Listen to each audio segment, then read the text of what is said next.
Okay, folks, on behalf of Project AIDS International, I'd like to thank you for coming to this press conference. Dr. Willner, MD, PhD, will be giving an explanation in just a moment on what we're doing here and what he will be doing with our volunteer, who is Kim Freyes, who is an HIV positive individual. Today, Dr. Willner will be infecting himself. He will first explain what he will be doing, as well as why he will be doing. Directly after his inoculation, Dr. Willner will be explaining any questions that you have. There will be a question and answer period. And I would like to take this opportunity to welcome Dr. Willner.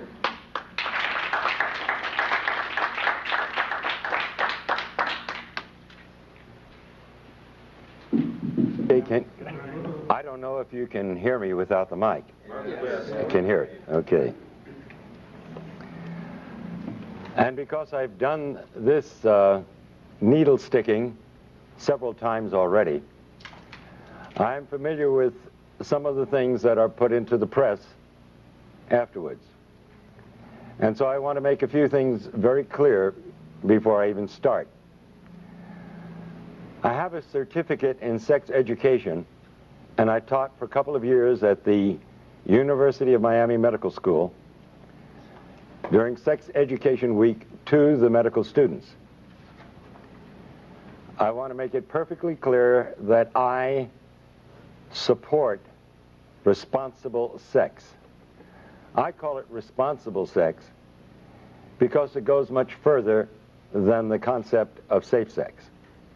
And I'm not so sure that I know what safe sex is. During this period of time in which especially young people of this country have been threatened with AIDS, a death-dealing disease supposedly, as a consequence of irresponsible sexual behavior, the incidence of venereal disease has climbed, and the incidence of births without benefit of marriage has also climbed, but not AIDS. Really very interesting. So this apparently does not have an effect on the sexual behavior of our young people. And I never for once thought that ever would. It never has throughout history. There's only one thing that will affect sexual behavior, and that's understanding what the responsibilities of sex are. That number one, you're dealing with the feelings and emotions and the lives of another human being when you enter into a sexual contract. Number two, you can contract 6 venereal diseases. And number three, an unwanted pregnancy can occur amongst heterosexuals at least. These are very serious and very important considerations. And the lack of consideration and responsibility in this area creates a cost in human suffering that's incalculable, and a cost in monies that is incredible. So don't anyone out there say that I am for irresponsible sex. But I am against lying to our young people. I am against causing death and destruction through that lie. I am against telling a lie to the young people so that they continue in other behaviors which are truly causing AIDS. Now, you've got to ask yourself the reason that I'm here today. And it's been suggested that I'm here to sell a book called Deadly Deception. There's only 2 ways that you can get the truth to people. By your own words out of your own mouth, and by putting them on paper. And that's the reason for the book. We're talking about probably the most horrible scandal and scam ever perpetrated, not only in the name of science, but in humanity and in all history. Today is December 7th. And I was 12 years old when the attack on Pearl Harbor came. and I remember World War II very well. And it's a very significant day today because I see an incredible parallel between what is going on in the so-called AIDS epidemic and what happened in the years preceding and resulting in World War II. The great lie of Hitler. It's amazing. I think he would envy the job being done by members of the National Institutes of Health and even the media, especially in this country. I charge the media with part of the responsibility, and a very significant one, in a current Holocaust that can end up being worse than the one that occurred during World War II. When it was first announced that Dr. Robert Gallo had found the virus that probably caused AIDS, and that announcement was made with Margaret Heckler in 1984 to the press and to the media without one single scientific document appearing in any journal in the United States. And as we know now, without any proof whatsoever that the virus caused any disease. The media picked up on it for the sake of a story. And soon the virus that probably caused AIDS was now the virus that caused AIDS. It was proven in the press and nowhere else. Now it's interesting, a lot of questions are asked of me whenever I appear before the cameras and do what some people have called a stunt, to sell books. I'm from the planet Earth. I honestly believe that these individuals are from the planet Uranus. How anyone could suggest that I would stick myself with a virus that is supposedly deadly for the purpose of selling a book, that's complete insanity. And I will put the lie to the individuals of the NIH, particularly Gallo and Fauci and Hazeltine and Essex and the rest of these scoundrels of the worst order. Criminals guilty of genocide, without a doubt. I invite them to take me to court. I wish Burroughs Wellcome would take me to court because they have been putting out a killer drug knowingly. Because in a court of law, I would have the opportunity to provide the absolute proof and evidence, as I have in my book, Deadly Deception. Now, I'm not alone in what I'm doing here today. How does the press escape such obvious truths? Why would the finest virologist in the world, the most noted virologist, member of our National Academy of Sciences, Peter Duesberg, why would he put his entire career on the line? What did he have to gain? He's already lost his laboratory and his funding. They can't take away his professorship because he's tenured. Why would a Charles A. Thomas, professor emeritus of Harvard, say the same thing? Why would Kary Mullis, who won the Nobel Prize in virology last year, why would he stick his neck out? What did he have to gain? These are the questions reporters should be asking. And in order to sell a book, I would inoculate myself with a virus that supposedly is deadly. Ever think that maybe we all know something that you just don't get? That if you take the virus out of the equation, you have a perfectly understandable disease with a perfectly understandable answer. And I might remind you, in case you are not aware of it, and if you haven't read my book, that we have known what causes acquired immune deficiency diseases for at least 70 years. It's in the medical textbooks. It's there for you to read. Number one cause on the face of this earth is malnutrition and starvation. That's African. Look to the headlines of the October 3rd issue of the London Times, Sunday Times last year.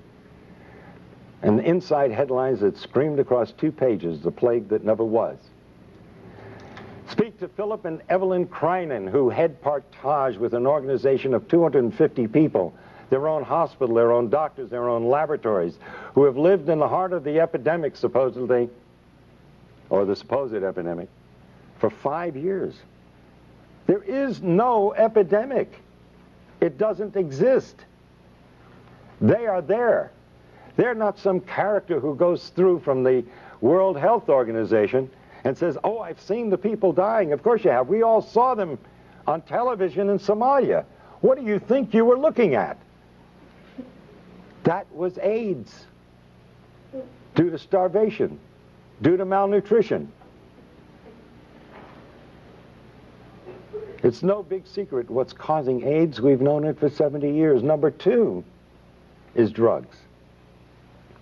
And don't just think of street drugs, because the number 1 cause of AIDS today is actually 2 medical drugs. AZT, a drug that was discovered in the 60s as a chemotherapeutic drug for cancer and was shelved because it was too toxic to treat cancer. A drug worse than cancer is being used to treat people who are immunosuppressed. Now let's go back to the other causes of AIDS. So it's not only street drugs but medical drugs, but now 3 is radiation. What do they worry about at Chernobyl and Nagasaki and Hiroshima? But number 4 is chemotherapy. Number 4. The number 4 cause of death of acquired immune deficiency diseases. Chemotherapy. And the most toxic chemotherapeutic drug of all times, AZT, is what they're now using to treat AIDS. And the Concord study, completed last year. Now, can you imagine saying to the world, where was the press? Where are you people? Here they're giving a drug that costs thousands of dollars a year, and it doesn't do any good? That's if you want to believe that. But did anybody here bother to look at the insert, the paper that comes with the drug? It's a DNA terminator. It means it is a terminator, just like the movie. It terminates life. You terminate DNA, you terminate life. And they talk about side effects in the insert. When are you going to learn there is no such thing as a side effect in medicine? It's an unwanted direct effect. And you know what one of the unwanted direct effects of AZT is? Lymphoma, cancer, one of the diseases of AIDS, as they call it. Oh, another so-called side effect, which is really an unwanted direct effect, pancytopenia. You need a definition?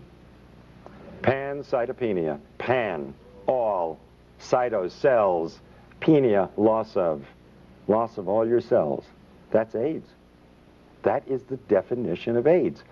So AZT, by definition, by their own drug insert, causes AIDS, and nobody survives AZT.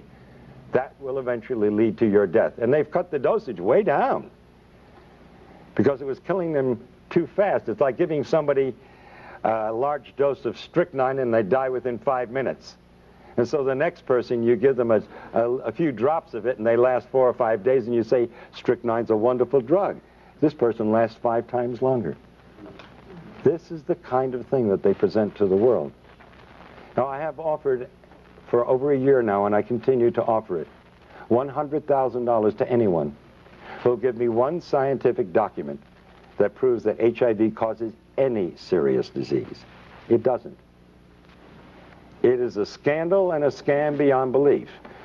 The virologists who are responsible for this, what do they have to gain? Now, I don't know what Duesberg had to gain, or Charles A. Thomas, or Kary Mullis. He already got his Nobel Prize. Why does he come out and say it? And he's the one that found the test,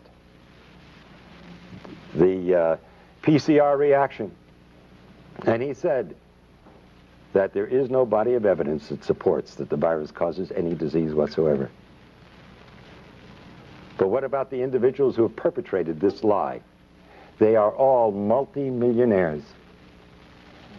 What do we have to say about the National Institutes of Health when a private laboratory, independent laboratory, found AZT to be 1,000 times more toxic than the laboratory of the NIH?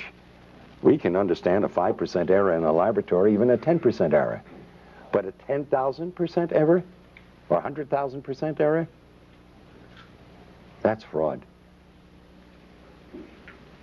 And as I understand it, the word has gone out, and there's even documents and letters to prove it, that the CDC, the same organization that let blacks go untreated with syphilis, well documented, just to see what would happen with the disease. This same organization who had to admit that they can't give in on the AIDS thing now because nobody would ever be able to trust the government. I think the last election tells us what the people think about government. But science is acting no differently than politicians do. And now we have disease by politics. Isn't it strange that the same day or the day after Robert Gallo filed for a test for HIV after it was announced? This sounds like premeditation. You mean he just happened to have this test available? And so the same day or the following day, he files for a patent? He had a test. He was simply looking for some kind of a disease he wanted to apply it to. And that test. 30,000 Russians who tested positive for HIV were then tested with another test that's supposedly far more accurate to confirm the positivity. And 66 out of 30,000 proved to be positive. That means that the test HIV is 99.997% inaccurate. You want to take a test that's 0.003% right? And you're going to rely on that? But that's what they're doing to people out there. They're taking a test that is not only invalid, it's totally misleading. In fact, when you get results like that, then I would say you're going to be more correct that if you're read as being negative, consider yourself positive. And if you're positive, consider yourself negative. By the way, at the request of many individuals, I did go for a test a couple of weeks ago in New York City at the biggest clinic there that does more testing than anybody else. And the doctor who ran it was bragging about the fact that he did more. When I told him about the book I wrote, he said, "Shh, don't say anything. My patients might hear." Okay? I tested negative. And of course, Fauci said that you need, when he was answering what I did in Cleveland a week ago, he said, well, he's going to have to stick himself 300 times to transmit the virus. Where are you people in the press? 300 times to transmit a virus? You cannot have an epidemic under those circumstances. If you can't transmit it by blood, you certainly can't transmit it sexually, unless you're into real sadistic acts during sex. I don't know how much blood you want to draw. It's literally unbelievable what they're getting away with. How does the press let this go? Oh, an epidemic. United States government says 12,000 people died each year from 1985 to 1992. Now, a child in public school will tell you an epidemic starts out in 1 year. You got everybody's involved. That's where they would put it. 12,000 a year for 7 years in a row? That's not epidemic. By definition, it's endemic. And you would expect in 7 years, considering it spread sexually, that you'd have probably 15 to 20 million. We're a pretty active country when it comes to sex. We like to put it down, but we sure belie it in the behavior that we do. Oh, an epidemic, really. In Russia, 105 deaths from AIDS since 1987. In Philippines, 80 deaths since 1984. Epidemics?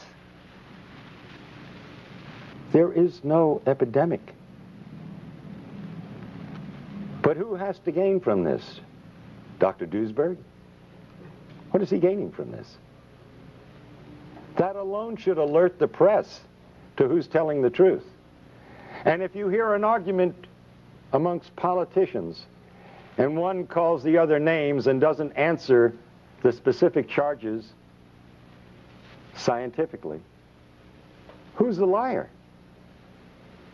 Fauci and Gallo, instead of answering the scientific conflicts and contradictions that Dr. Duesberg has so brilliantly pointed out, instead of answering them, they call him a homophobe.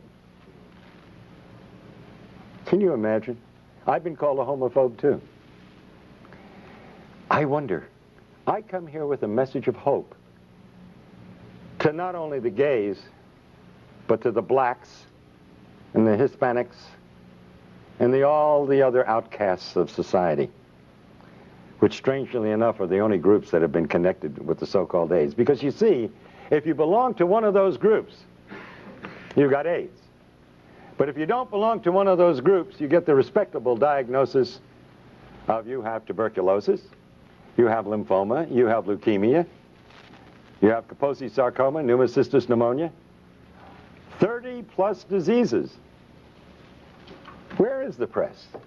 How do they buy a story that a virus knows what country it's in?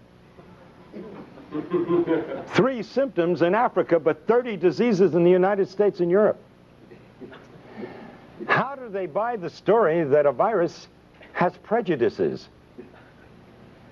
It prefers men over women 9 to 1 in the United States and Europe, but men and women equally in Africa. It knows whether you're gay or straight, married or single, black or white. It should be hired by the immigration department because it does one heck of a job. This is what they've been feeding to the public, and this is what you and the press have published. It's funny, every time that I've stuck myself with a needle, I get calls from major television shows by excited young people who want to tell the truth. And then I get a call 3 days later telling me that it's been nixed at a higher level. That's no surprise. After all, who am I fighting? 2 drug industries. One supposedly legitimate and the other illegitimate. And they do an awful lot of advertising, the supposed legitimate ones. All those things out there that they sell for your colds and everything else, that's the pharmaceutical industry. And they also put out prescription drugs, most of them. And they pull the purse strings. And so we have a better propaganda machine in the United States than Hitler had in his time. You see, Hitler pulled off a lie, and he was condemned for it by most of the world, although believed by 3 major groups of the Axis powers. The liars and killers like Fauci and Gallo and Hazeltine and Essex and Flossie von Stahl and the Margaret Fischels, these people are getting by with the lie and getting paid immense sums of money for it and praise from the rest of the world while they murder. The study at the University of Miami was completely fraudulent. You see, I believed that the virus caused AIDS from 1984 to 88, and I treated AIDS patients. One of the few doctors willing to. Doctors were scared for their lives to even treat the patient. By the way, sticking my finger, nothing new. I did it lots of times in treating my AIDS patients. And in fact, it's amazing that in spite of the fact that we are at such great exposure to this deadly disease, the incidence of the disease amongst medical personnel of all types is less than the general population. This is a first in the history of science. Think about that. How is it possible? Maybe the virus has nothing to do with it. Not only maybe, the virus has nothing to do with it. In In 1988, I was invited to a dinner where Burroughs Wellcome was going to push AZT as a drug for treating AIDS. And we were told we could ask questions during the dinner because Margaret Fischel was going to be speaking. And when she mentioned that the drug AZT had 56 side effects, I raised my hand. And I said, Dr. Fischel, how do you do a double-blind study on a drug with 56 side effects? You've got to know if you're on the drug. And she said to me and the rest of the doctors sitting there, well, the placebo had 31. And I raised my hand again. How could a placebo have 31 side effects? How could an inert substance have 31 side effects? I didn't know what was wrong then, but I knew there was something wrong. I knew there was something dreadfully wrong, and I didn't know how dreadfully wrong and how deadly wrong it was. But the answer came years later. The FDA, as you probably know, released AZT after 4 months of a proposed 6-month study. They cut it short because one group in this double-blind study where nobody knew who was on what, one group was doing better than another group. And so out of compassion, they terminated the study. I don't blame them for that. And sure enough, the AZT group was doing so much better than the placebo group. And so they released the drug. But then 18 months later, their own investigator from the FDA brought back his report. And guess what it showed? The participants in the study knew the first week who was on the drug and who wasn't. You didn't have a double-blind study. It wasn't the Cadillac of studies. Not only that, some of those on AZT admitted to sharing their drug with members of the placebo group. That explains the 31 side effects in a placebo group. Some of them were taking AZT, side effects.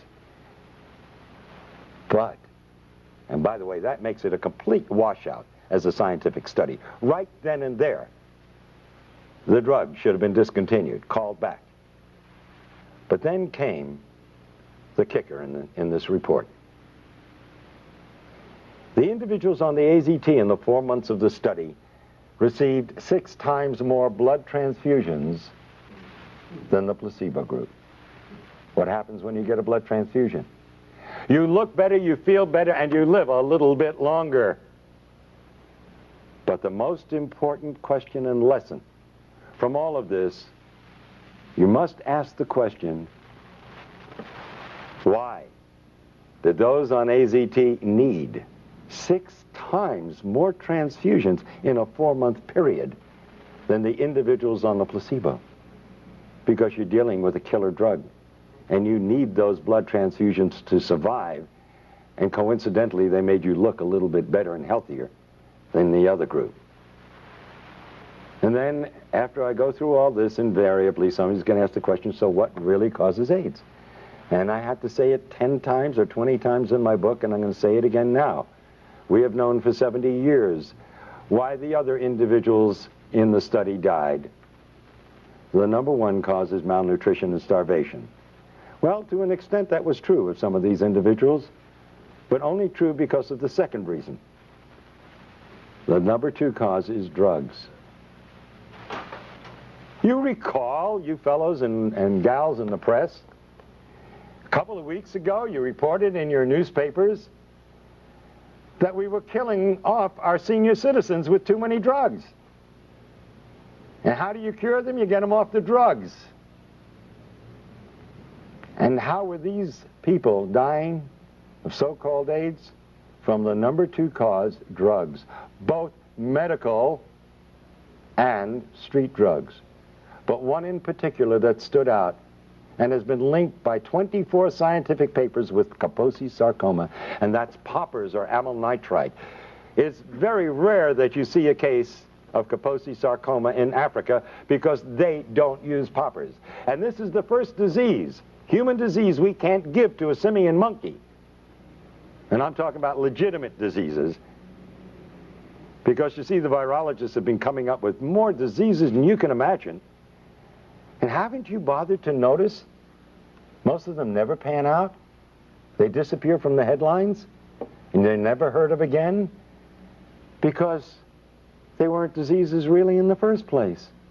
Like SMON, a disease in Japan. For 15 years they pursued viruses. And what did it turn out to be? Enteroviroform, a drug for diarrhea that they were using over there. Amazing, isn't it? And they spent 15 years and lots of millions of dollars, but guess what our virologists have done? Wow, they hold a candle to no one. For 20 years in Nixon's war on cancer, they spent over $20 billion looking for a virus that caused cancer. And they came up empty-handed. They not only couldn't find a retrovirus, which was the ideal choice because it doesn't kill cells, and it's multiplied by the cells, which is what cancer cells do, but they never found any disease that it caused. But guess what they chose for the scam of AIDS? A retrovirus. Already $20 billion in 20 years, we found nothing that it does. And we also found out absolutely it doesn't kill cells, because if it did, it would commit suicide. It needs the cell in order to replicate, to be alive. So the epidemic would be over before it began. It's impossible. But this is the virus. They've just spent another $20 billion in only 10 years' time. And they're asking for more. And now they want to give us a vaccine. See? Oh, will they make money with that? They not only have a test for HIV, which, by the way, is not for the virus. It's for immunity. Like I say, it's the first disease in the history of medicine. When you're immune to it, you're going to die from it. But now, they want to give us a vaccine. The test HIV tests for antibodies, not for the virus. Well, antibodies is what you get when you use a vaccine. You want to produce antibodies to fight the disease. I'm at a loss to understand. If we already have the antibodies, why do we want to create the antibodies? Kind of redundant, isn't it? Oh, by the way, if you take these very same antibodies and you put them in Gallo's culture in his laboratory, you just ruined his multi-million-dollar culture that he's making a fortune out of. Because you see, these antibodies destroy the culture. Does the press bother reading? Do they understand the English language?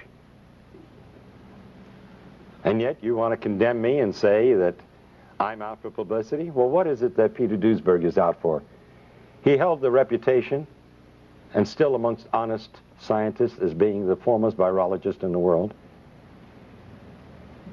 What is Kary Mullis out for? He just won the Nobel Prize. Why does he want to put at risk that incredibly marvelous reputation of being a Nobel Prize winner? Why would he put that at risk? Unless maybe there's still some honest scientists around. Now, what about the rest of them out there? You know, I often ask myself the question, if my children were still in school and I had house payments to make and I had to put them through school, etc., would I be doing what I'm doing today? I don't think I've ever answered the question because I'm kind of afraid of what I might answer if I was going to answer honestly. And he who is without sin shouldn't be casting any stones. So I won't cast the stones at the thousands and thousands and thousands of virologists out there who are going along with this scam. Because you see, they would be out of jobs if they dared criticize Margaret Heckler or the heads of the NIH. They'd be out of jobs, and they'd have families that they have to support, and futures that would be down the drain. You don't cross the establishment. And so the lie is being perpetuated by the silence.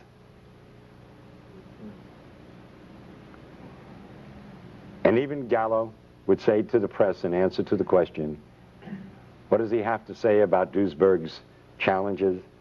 And he says, well, if we're wrong, why do so many people believe us?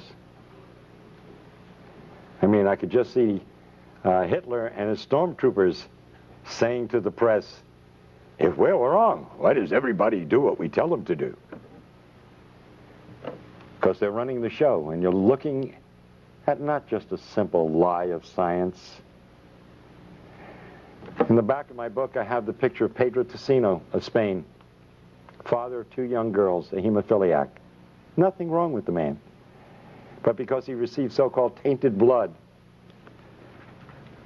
they had him on AZT. I stuck myself to get that man off AZT. I said, if I stick myself with your blood, will it convince you there's nothing to worry about? And Pedro Tocino, now over a year later, is very healthy, having a wonderful life, enjoying his 2 young daughters. But all of his friends are dying or are dead. This is real. And I don't blame those scientists out there keeping their mouths shut because their jobs depend on it. And I understand that exists in the press too. But you've got organizations. And in a way, so do the virologists have organizations. And if enough of the honest ones would stand up and take that chance, if you all stand together, you make a statement. And you can do that in your press associations, even though the people who own the newspapers and the television shows are afraid of losing their sponsors. You can at least keep your dignity. That's the choice you have to make. And that's the choice that I have had to make. I figured that if I didn't do what I knew was right, I'd end up cutting my throat shaving in the morning, because I wouldn't be able to live with myself. And that's the honest, simple truth.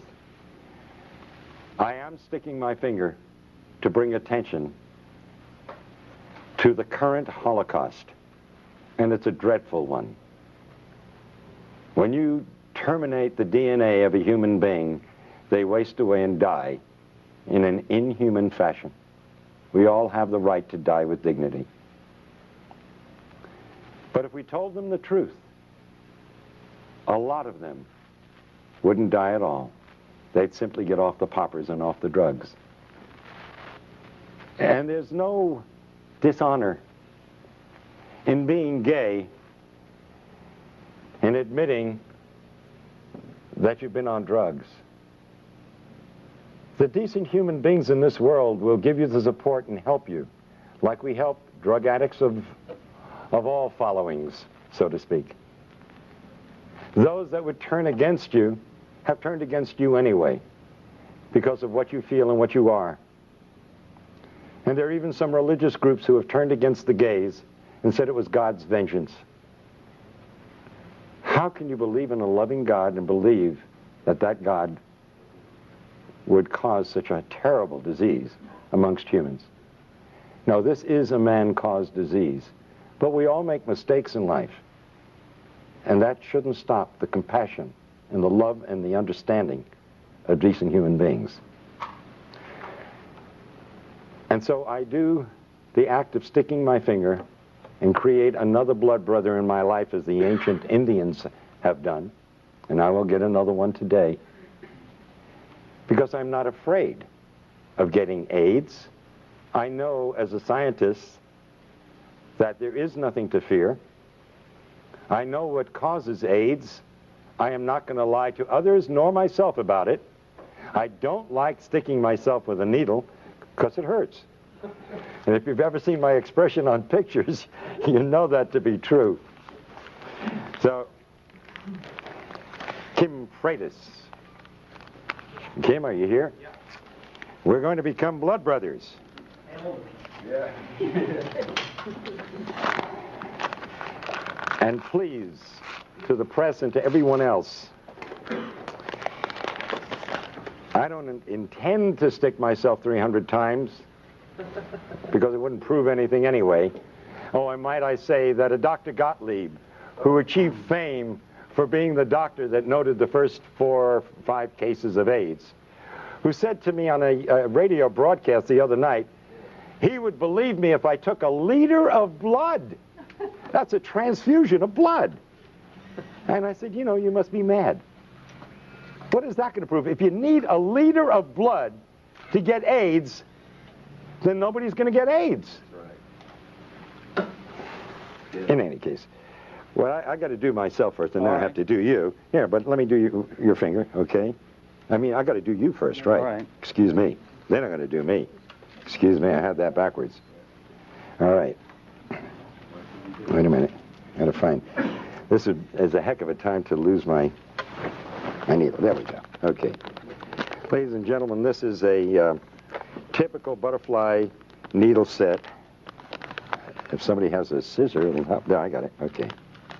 It's sterile. And usually we use it to take blood by sticking this in, and then we can inject things also. So, let's do that. We got this. Yeah. Okay. Now I'm going to... let me put my glasses on, okay? Good. I think you'd rather I do that. I got to tell you a cute little story. Shortly after my son was born many years ago, he's now 40, he got some kind of an infection or whatnot, and I spoke to the pediatrician at the hospital. I was an intern at the time, and he said, go home and give him a shot of penicillin. So I took the syringe and everything home, and my wife held Bruce over her shoulder, and I grabbed his little bottom cheek, and I go like this, and I stuck it right into my thumb, so. Careful. You can tell I don't like doing this, never have. Okay. Now we want to get a lot of blood. There we go. Okay? There we go. Now I'm wiping this needle thoroughly in this blood. And I say to my friends Fauci and Gottlieb and Galpin and Gallo and all the rest of those criminals, all right, that this is for the sake of humanity and no other reason. Oh, whoa, whoa. Right. And believe me, it hurts. You can move it more.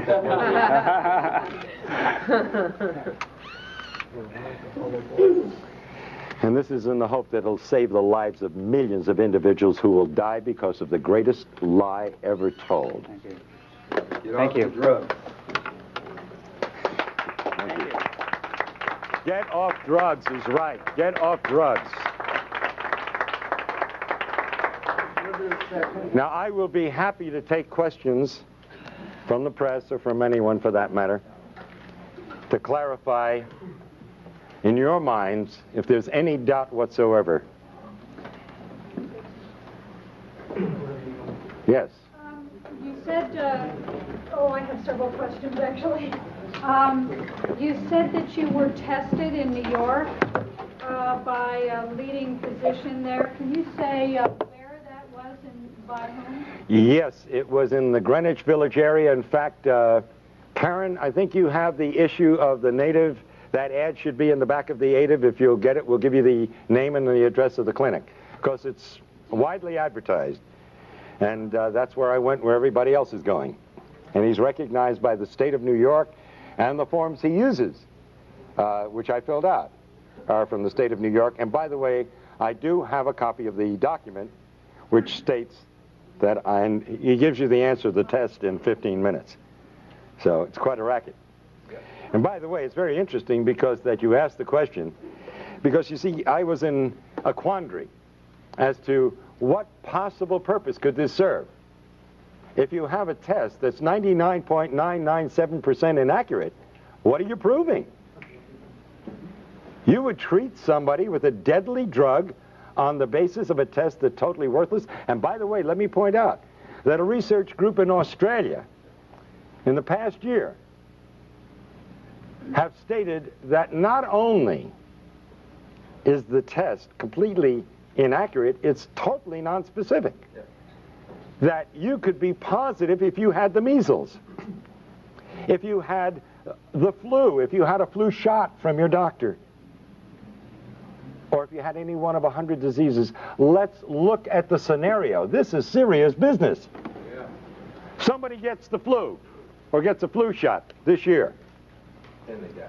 But so what you're finally suggesting is that the man that you this prominent physician in Greenwich Village, he in fact said, don't tell anybody about this because I'm making money off of these tests. Are you finally saying to people, don't get tested? I am saying absolutely do not get tested. Would you advise anybody to take a test that's 99.997% wrong? And you're saying that... That's insanity. And by the way, when I said to this physician, when he asked me why I was there, and I told him I was a doctor, I said, because I'm in a heavy risk group. He said, aren't we all? And laughed about it. Because everybody knows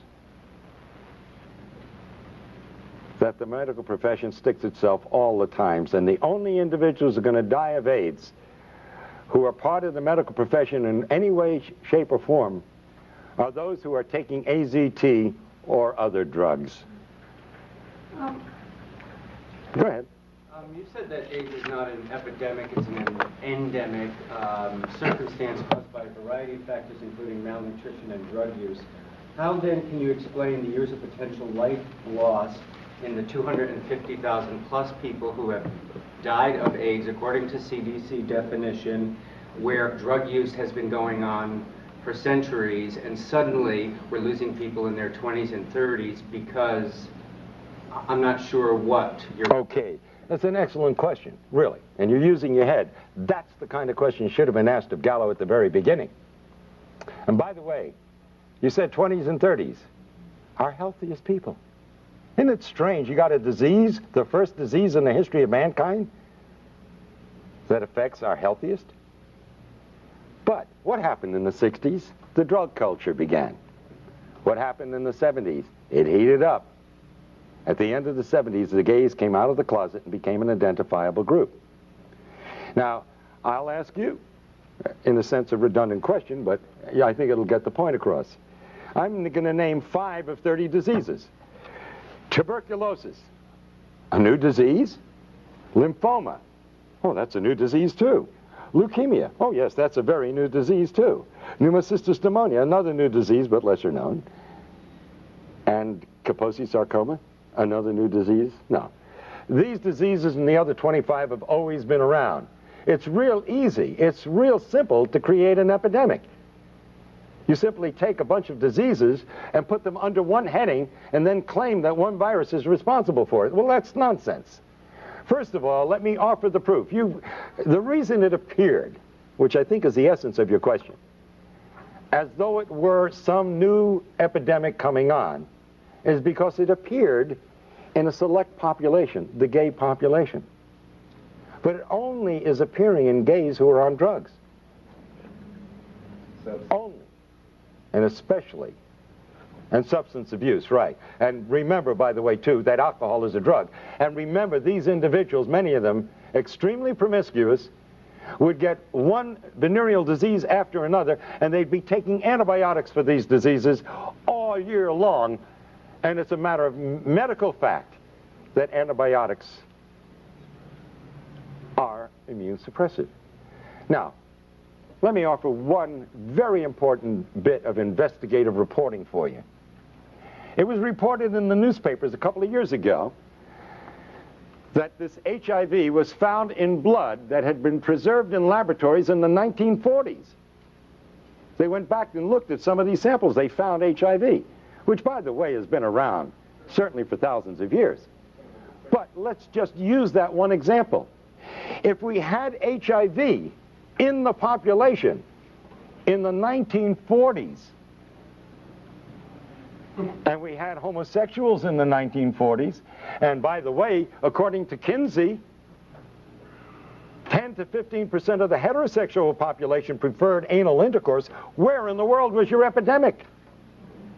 It wasn't suitable for a scoundrel like Robert Gallo in the 1940s. He wasn't old enough, or maybe he was born just about that time, for somebody to come along and to pull off a scam of this magnitude.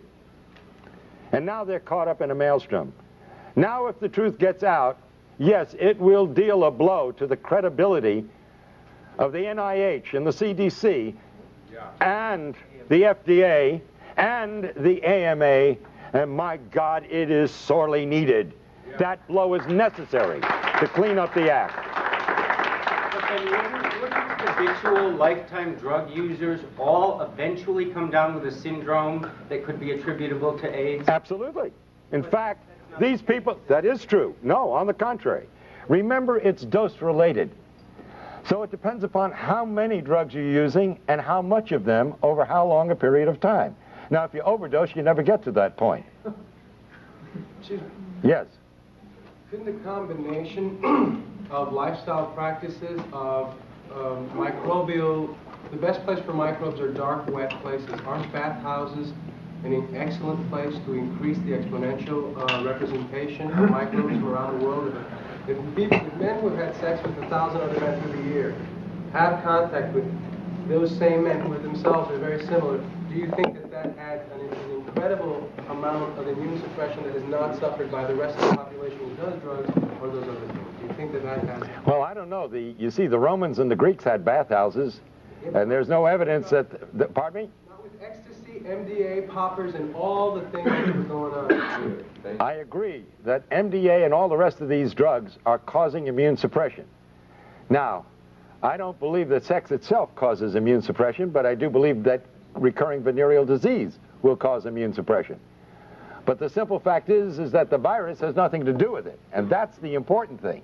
That I am certainly for people having a healthy lifestyle. Absolutely. But let's not get into the idea that this is, again, a contagious disease. You cannot give AIDS to anyone, and you cannot get AIDS from anyone. Yes, Michael Elner. Would you consider the intense chronic psychological terrorism surrounding HIV and AIDS to be a major cause of what's called immune deficiency? 22 years ago, I urinated pure blood without pain. I knew immediately what the diagnosis was. It was bladder cancer. I cannot fully describe what I felt at that moment. It is unbelievable. It's like taking a crash dive into the depths of anonymity, total isolation, fear, and panic. And all the faith in God, or whatever faith you may have, cannot handle that at that moment.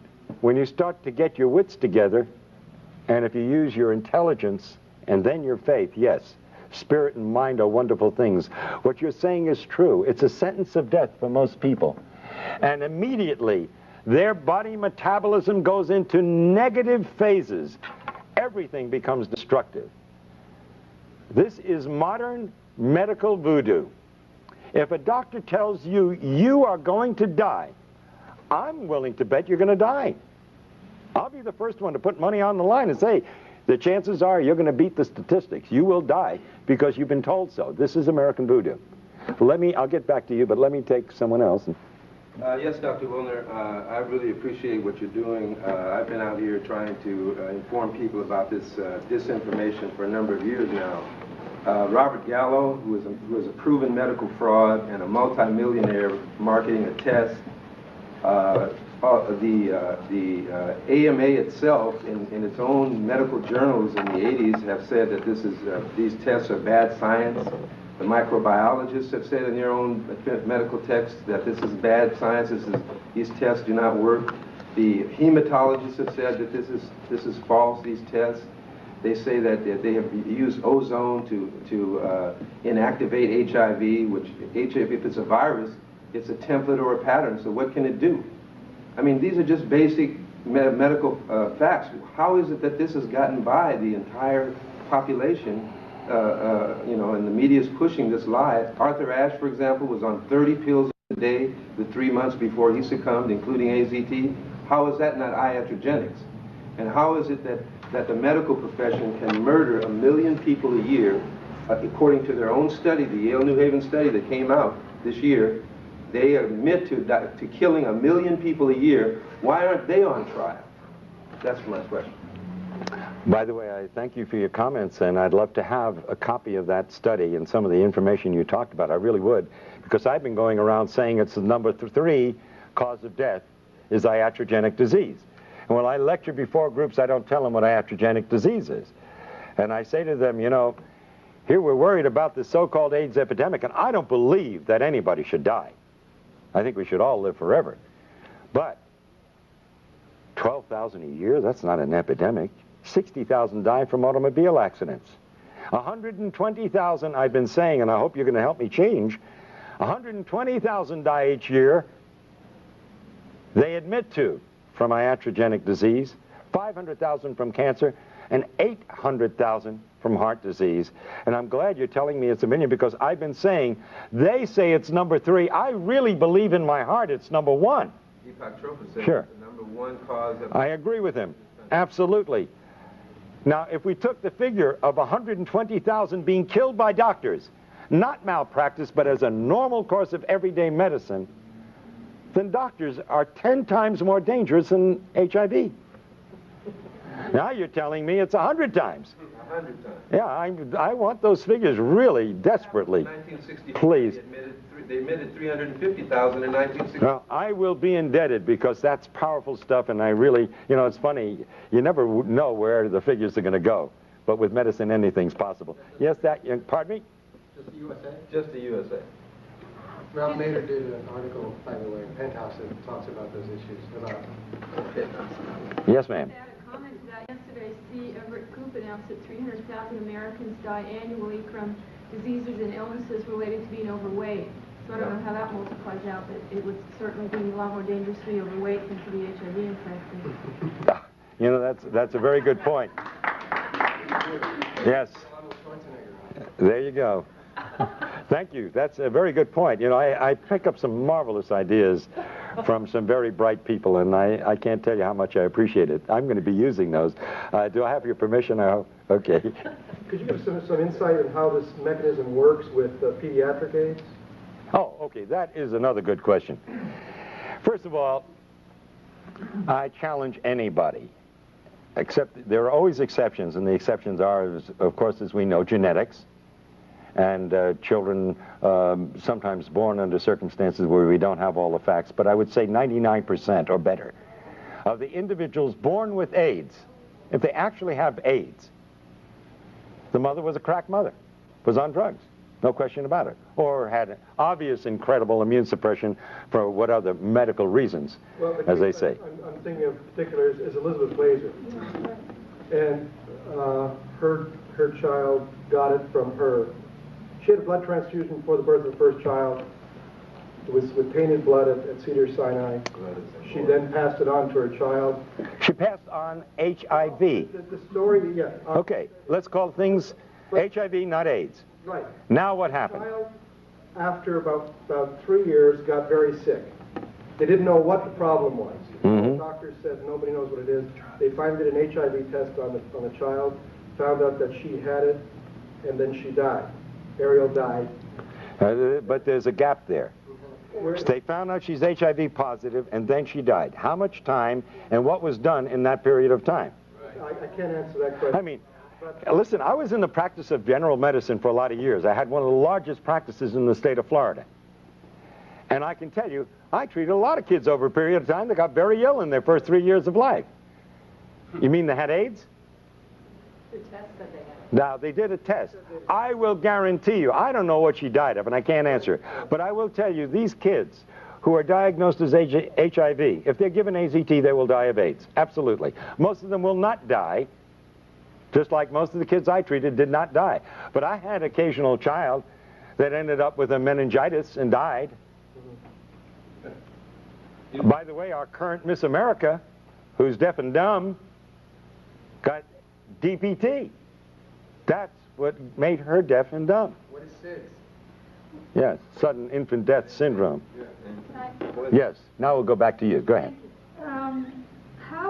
How do you explain then the T-cell decline in those who have not taken AZT and are not psychologically at effect? You know, don't believe it to be a Wonderful question. Really great. Now let me tell you a little bit about medicine. See, I was always confused by this T-cell thing, because T-cells are nothing more than lymphocytes and leukocytes. They're our body's way of fighting infection. Now, when somebody came into my office with a bellyache, I would do a white count, which includes the T cells. Now, if the white count was like 5, 6, 7,000, didn't think anything of it. There's a bellyache, some bad food, maybe a viral infection, you know, the great dumping ground viruses. They even had me thinking that way. But if it was 20,000, I alerted a surgeon. You see, the body creates the T cells when it needs it.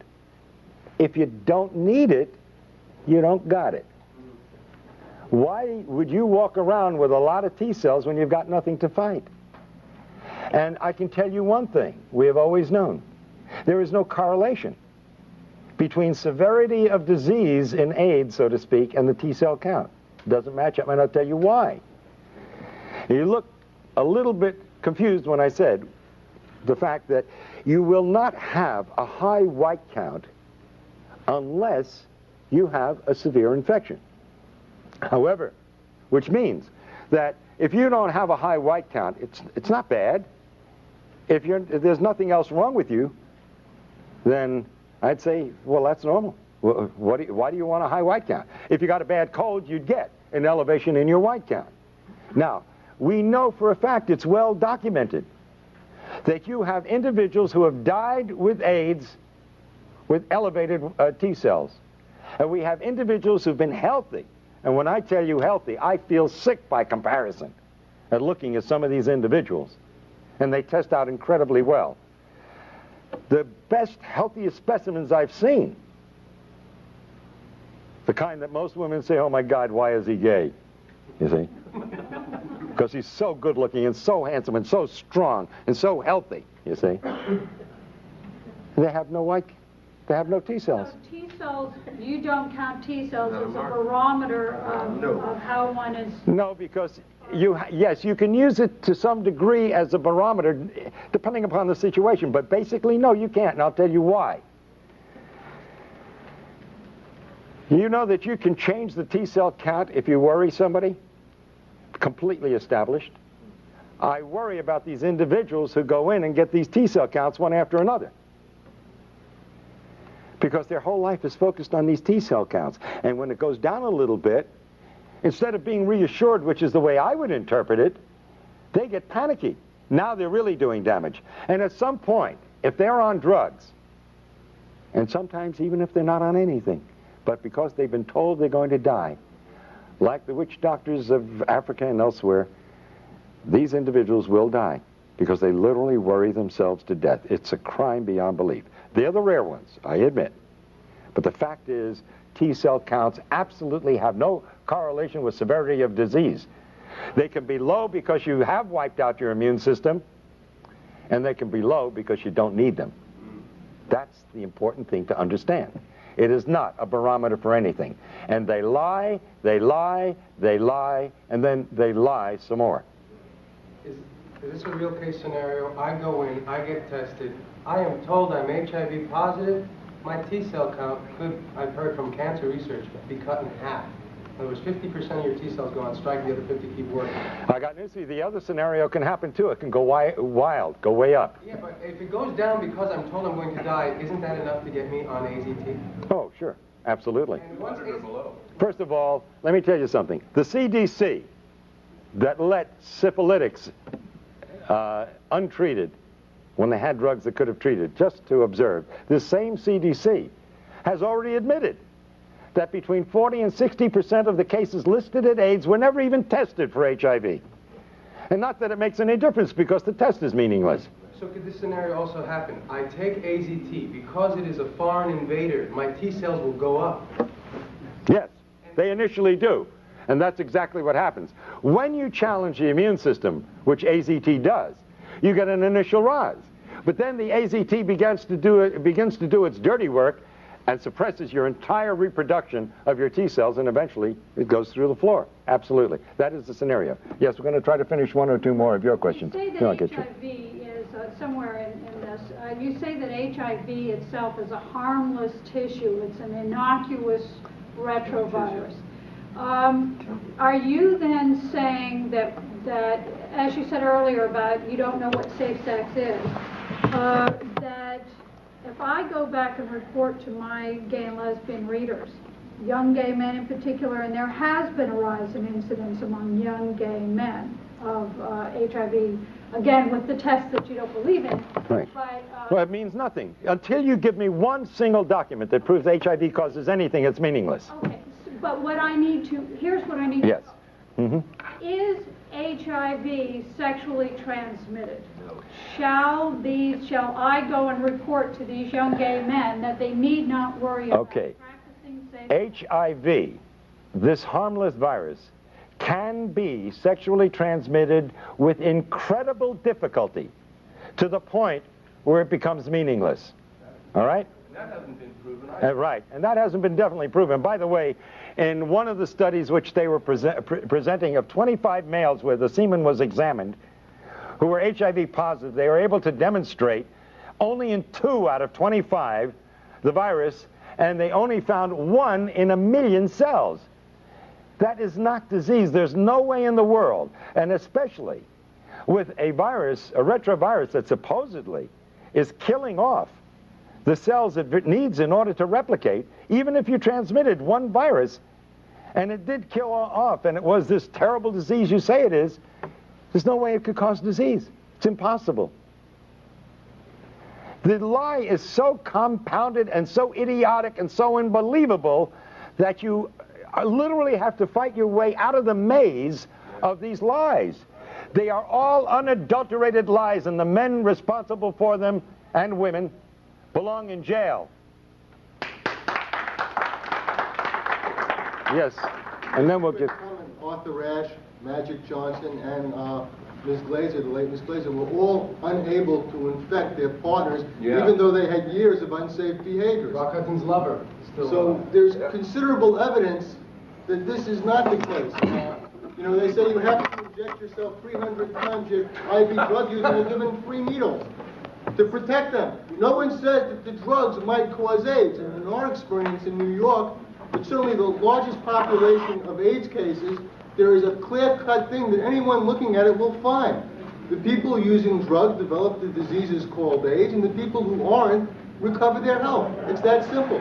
Yes, and by the way, for that population that you're writing for, let me simply point out, again using the government's figures, they say it takes an average of 1,000 acts of intercourse over 10 years in the United States and 10,000 acts of intercourse over 10 years in Africa to transmit the AIDS virus.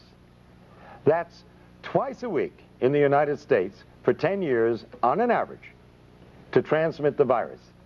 In Africa, that's 20 times a week on an average.